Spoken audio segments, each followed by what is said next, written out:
예, 비하인드 뉴스를 시작하겠습니다. 정치부의 박성태 기자가 나와 있습니다. 안녕하세요. 예. 열어볼까요? 네, 첫 키워드는 오세훈의 사라진 광주로 잡았습니다. 이것도 무슨 얘기입니까? 오늘 자유한국당의 충청 호남 합동연설회가 대전에서 있었습니다. 각 후보 캠프에서는 사전에 담당 기자에게 연설문을 미리 배포하는데요. 예. 오세훈 후보가 낮 12시 18분에 올린, 그러니까 취재기자들 단톡방에, 이른바 단톡방에 올린 첫 번째 연설문을 보면 광주 얘기가 들어갑니다. 정신 못 차린 당 소속 국회의원들이 5.18을 폄훼하고 또 박근혜 전 대통령을 죄가 없다고 주장했다라고 비판을 했고요. 예. 그 뒷장에도 보면 5.18 관련 얘기가 또 나오는데요. 국민이 희생된 5.18을 근본부터 부정하는 어처구니없는 짓이다라고 강하게 비판한 대목이 나옵니다. 예. 그런데 틀린 얘기는 같지 않은데. 그렇습니다. 예. 그런데 약 1시간 30분 뒤에 최종본이라고 연설문이 또 한 번 기자들에게 배포됐는데 예. 두 번째 연설문에는 광주 관련 언급이 다 빠졌습니다. 아, 그래서 이렇게 돋보이게 할 내용도 없는 거군요. 아예 빠져버려가지고. 그렇습니다. 아예 예. 이쪽이 없기 때문에 비교할 대상도 없게 됐습니다. 예. 사실 그래서 실제 연설에서는 최종 연설본대로 이루어졌습니다. 그러니까 광주 망언 관련 언급이 없었는데요. 예. 물론 이제 시간 제약 때문에 연설문 그대로 끝까지 다 가지는 않았지만 예. 원래 첫 연설문에 광주 얘기가 초반에 있었기 때문에 의도적으로 언급을 배제한 것으로 해석이 됩니다. 그런가요? 예. 자, 그래서 실제 그 캠프 관계자에게 예. 연설문이 왜 바뀌었냐라고 물어보니까 예. 보통 처음에는 참모들이 초안을 만드는데 후보가 최종적으로 본인의 어법에 맞게 최종본을 다듬는다. 그래서 최종본은 바뀔 수 있다라고 예. 얘기를 했습니다. 어법과 광주의 존재 여부는 다른 거잖아요. 그렇습니다. 더군다나 광주 망언이 최근에 주요 정치 현안이기 때문에 예. 이 부분이 빠진 것은 의도적으로 배제했다라고 볼 수 있습니다. 예. 사실 오세훈 후보는 광주 망언에 대한 입장이 조금 애매했었는데요. 지난 12일에는 광주민주운동 관련해 참 일어나지 않아야 될 일이 일어났다라고 강하게 비판했다가 예. 그 다음 날에는 유공자 아닌 분들이 끼어들어간 부분이 있다라고 말을 해서 예. 애매한 태도를 보이고 있다라는 비판을 받기도 했습니다. 예.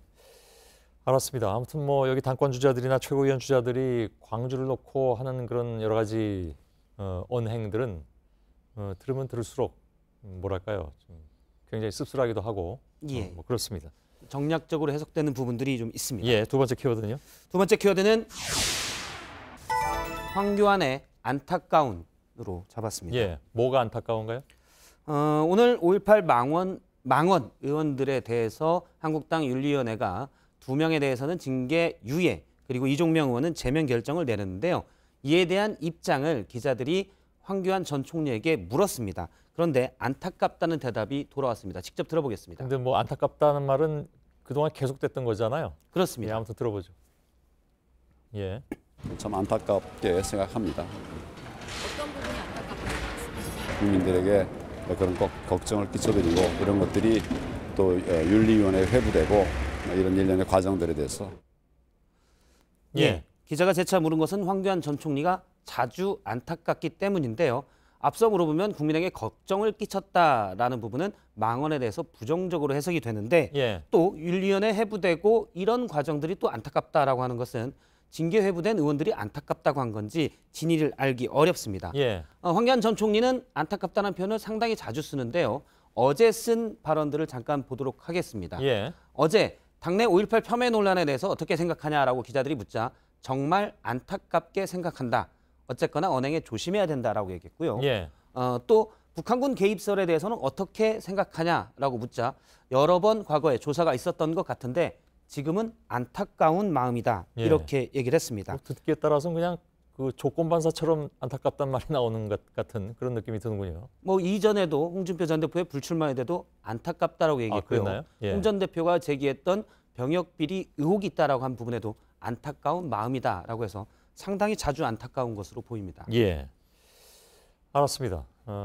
다음 키워드로 넘어가나요? 아니면 또 관련된 얘기들 또 있나요? 일단 안타까운 마음을 표현 많이 하는 거는 예. 오래된 언어 습관이거나 또는 지지자들 때문에 정략적으로 애매한 입장을 취해야 되는 것 아니냐라는 해석이 있는데요. 예. 안타깝다는 뜻을 잠깐 보면 국어사전에는 뜻대로 되지 아니하거나 보기에 딱하여 가슴 아프고 답답하다라고 되어 있습니다. 예. 황교안 후보를 마크하는 기자들이 중요 현안에 대해서 황 후보에게 명확한 입장을 물어볼 때 매번 안타깝다는 얘기가 돌아오기 때문에 예. 동료 기자들 입장에서는 이 취재 기자들을 황교안 후보 마크 취재 기자들에 대해서 안타까운 마음을 갖고 예. 있습니다. 전해주는 박성태 기자 입에서도 지금 안타깝단 말이 한 20번은 나온 것 같아서 예. 예, 알았습니다. 세 번째 키워드인가요? 세 번째 키워드는 연희동 집 유찰로 잡았습니다.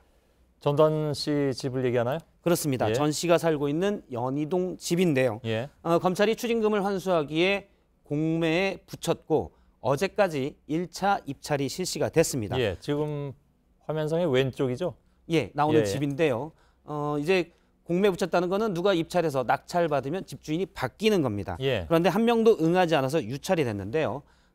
그 공매 사이트에 나와 있는 내용을 보면 예. 토지가 약 1,600제곱미터, 그러니까 500평이 좀 넘는 토지에 토지와 건물을 합쳐 최저 낙찰가는 102억 원이었었는데 예. 1차 유찰이 됐고요. 18일부터 2차 입찰이 실시되는데 가격은 10% 낮춰져서 92억 원이 최저가가 됩니다. 그래도 싼 값은 아니네요, 그죠? 예, 그렇습니다. 또 유찰되면 그다음에 어떻게 됩니까?